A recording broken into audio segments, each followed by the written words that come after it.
केलेली आहे, तर त्यांचा आपण अनुभव जाणून घेऊया की आधी त्यांना काय त्रास होते, त्यांनी त्यांच्यासाठी काय काय उपचार केले आणि नंतर त्यांनी आपल्या इथे आल्यानंतर त्यांना काय अनुभव आला आहे.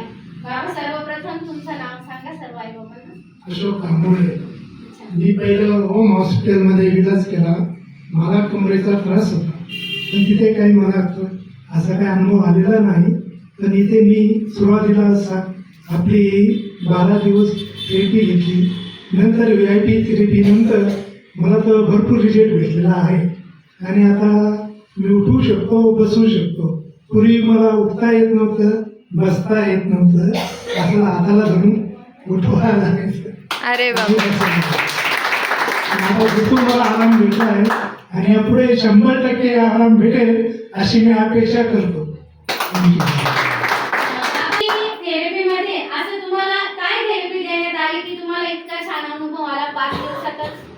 मला कमरेला आणि पायाला फेशियल थेरपीमध्ये ते आपले पल्स पॅड लावल्या जातात आणि कमरेला सुद्धा ते पल्स पॅड लावल्या जातात आणि त्यांनी भरपूर आराम भेटतो.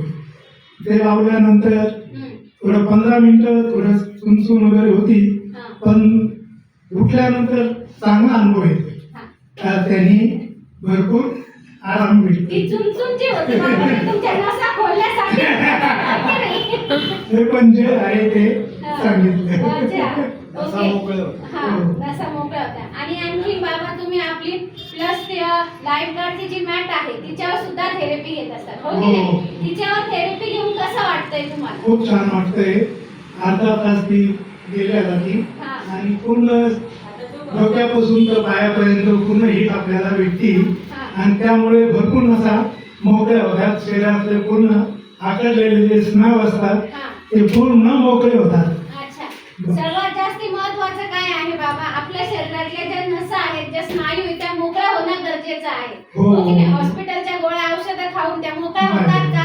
नाही होत. त्या फक्त आणि फक्त आणि ब्लड सर्क्युलेशन सुरळीत व्हायला पाहिजे, ते पण एक कारण आहे. ओके, पण ते फक्त आपल्या लाईफ गेनच्या थेरपीनेच होत नाही, हो की नाही? नसा मोकळ्या होण्याचं काम आणि तुमच्या शरीरातलं ब्लड सर्क्युलेशन सुरळीत करण्याचं काम आपली थेरपी करत आहे. ओके, तर इतर आई बाबांना बाबा तुम्ही काय संदेश द्याल? सर्वांनी माझं तरी महत्वाचं मत असं आहे की VIP थेरपी घ्यावा, अवश्य घ्यावा.